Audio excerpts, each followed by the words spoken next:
Hey guys and gals, Joe here, the man who still thinks Bird over LeBron, and I'm here to talk about UFC 290. And it was painful for me, and honestly, I was wrong about most of the fights. But hey, it just is what it is. And honestly, I'm okay with being wrong, I guess. If the fight card is this good, this card was fantastic and great. Something I really needed after the slew of even 289. And the slew of fight cards and fight nights we've had, I really needed something fantastic here.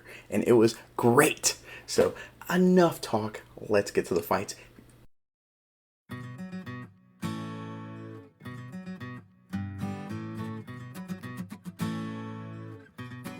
Main event.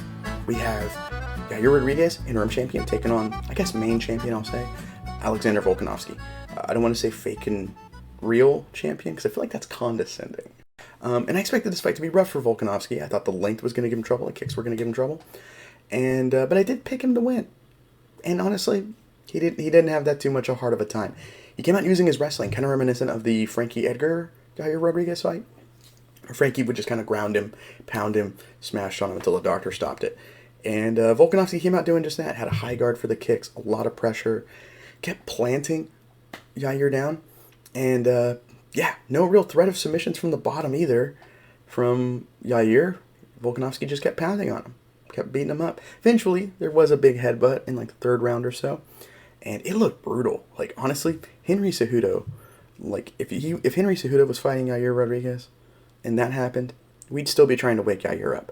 So, and Volkanovski got a decent sized head too, but not like me or Cejudo. Let's be honest. But man, Yair tough as nails. He took some time off to delay it, and took his break and said, "All right, I'm ready to go." And he looked fine, I thought, but he did get clipped on the feet, and he got swarmed on. Volkanovski eventually gets the TKO for TKO victory, securing himself as the #1 pound-for-pound fighter on the planet. John Jones, who? Ugh, gross. Makhachev? No. Aljamain Sterling? Interesting pick. I can kind of see it, but no. It's Alexander Volkanovski. And, yeah, he's the undisputed champion once again, of course, most of us assumed, so, at 145 pounds. Really solid showing from here. From Volkanovski, and Yair just looked really hesitant in there, I thought. Not as many snap kicks up the middle or low line kicks. I thought he was going to try and take away, just really use his length to kind of take away any offensive pressure from Volkanovski and make it kind of a grindier, hard fight. Like, Volkanovski will get in, but when he does, he took like 4 or 5 kicks just to get in and land one shot before he moves out. And I thought maybe the low kicks would even stop a movement-based fighter like Volkanovski. Didn't really do any of that. It's kind of disappointing to see from him. But hey, when you're in there against Volkanovski the Great, I'm sure there's like that Rick James aura or whatever, that aura or whatever, he saw it, give it to me, baby, kind of thing. I assume it's similar to that. Apparently Michael Jordan had that kind of aura as well, so I kind of get it. But looks like Topuria is up next, and that sounds insane. That sounds so much fun. Topuria has been just a treat to watch, just chef's kiss to watch. And so I'm really excited for that. And if Volk wins that, you and we're going to have this really awkward conversation about, is Volkanovski finally the featherweight GOAT over Aldo? And I hate the idea of having that conversation. Oh, my heroes growing up just being taken away and being surpassed, but it is what it is. Volkanovski has been on fire lately and just looking fantastic. I'm all in on it.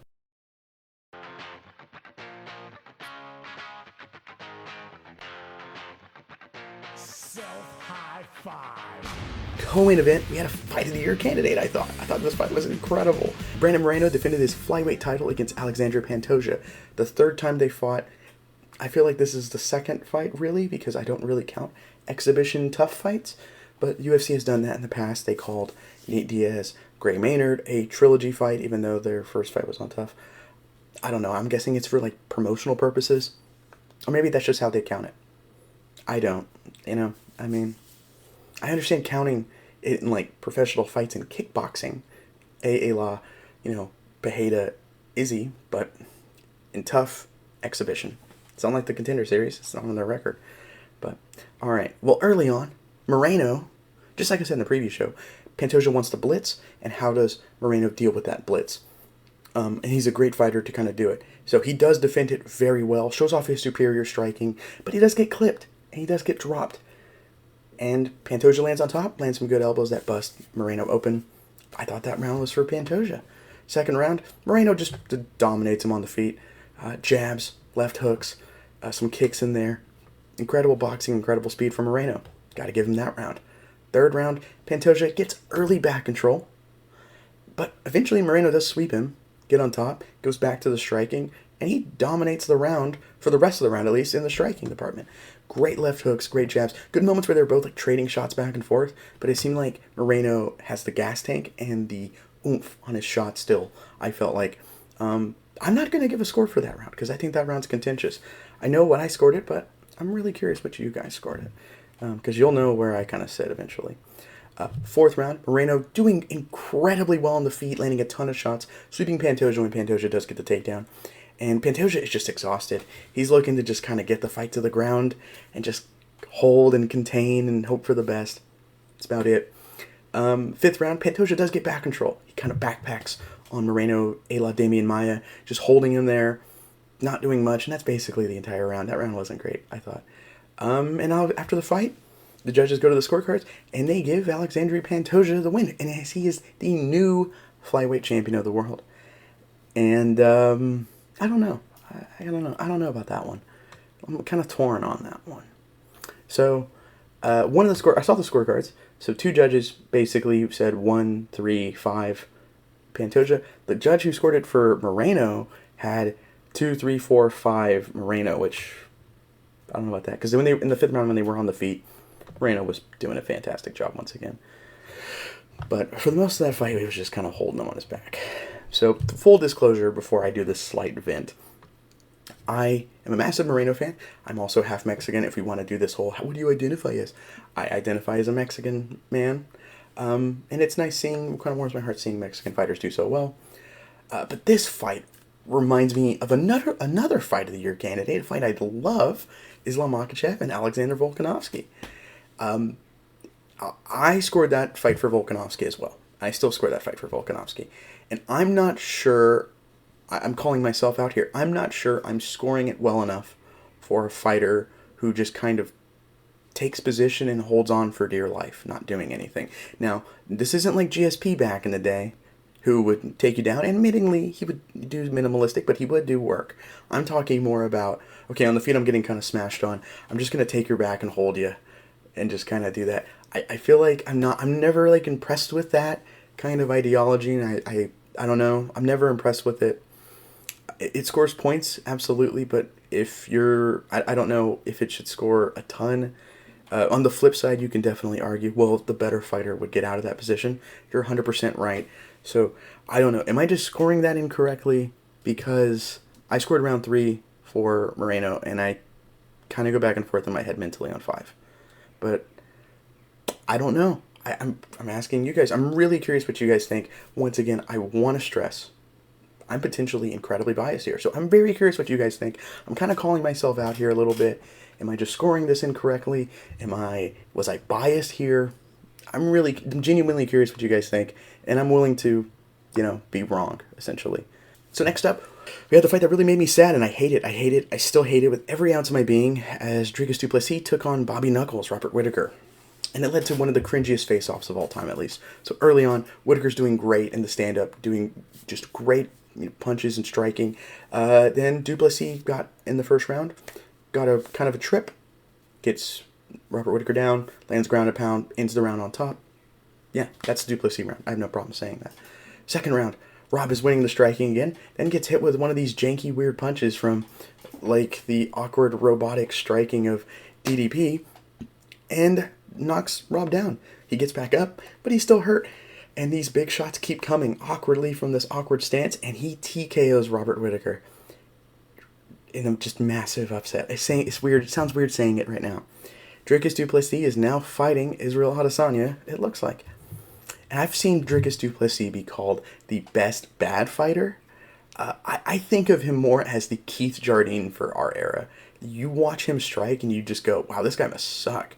But then, like, he just randomly is beating guys that are good. And it's, that, like, case in point, this fight, it's like, I never in a million years thought he had a chance or a prayer in the world of beating Rob. I am lost for words right now. Wow. Then Izzy jumped in the cage. They did the little face-off thing. Izzy said things I refuse to repeat. And DDP kind of did his whole I'm African shtick. And very odd, and I'm not touching any of that content of what they said. So go look it for yourself. I refuse to touch what they said with a 10-foot pole. That said, it felt really cringy to me. So moving on to the rest of the card. Jalen Turner, Dan Hooker put on a Fight of the Year candidate, with Dan Hooker getting a big upset win by decision in a fantastic brawl with a broken arm. It was awesome. Great fight. Bo Nickel got a KO win, and it still leaves fans with questions about his skill level in MMA. I think it's just time to throw him, not necessarily in the deep end, but a good depth to see where he is. Denise Gomez got a big 20-second upset over Yasmin Uruguay. I believe I pronounced her name right. Or Uruguay. Is it? I should have listened to how they said it, because that was even weird for me. I don't have the most Spanish-speaking tongue myself, but kind of shame to my family in a sense. Alonzo Minifield got a guillotine win over Jimmy Crute. This was a rematch after they had a draw previously, so it was really good to see one guy kind of solidify it. And finally, I want to give a very, very special shout out to Ruthless Robbie Lawler. He is the MF Doom of MMA. He's your favorite fighter's favorite fighter. The absolute legend ended his illustrious career with a 39-second KO over Nico Price. So, man, hats off, a can of Coke, and a great big hug to Robbie Lawler. I hope you have a blessed retirement. And you getting that win, honestly, made me emotional. I'm emotional talking about it now. And it put a tear in my eye. Thank you for everything. And congratulations to a guy I put in the top 3 welterweights of all time. Maybe top 4, if I put Usman higher. But I think Usman's probably higher. But, man, top 5 welterweight of all time. Thank you so much. One of the greatest ever. And that's it for me, though. I will be back next week, of course, to recap a Holly Holm fight card main event. So you guys don't have to watch it. Consider you guys lucky. I'm going to watch it for you guys. I'll probably be here cracking jokes, trying to laugh about it. I'm Joe with the INC, though. Thank you for watching.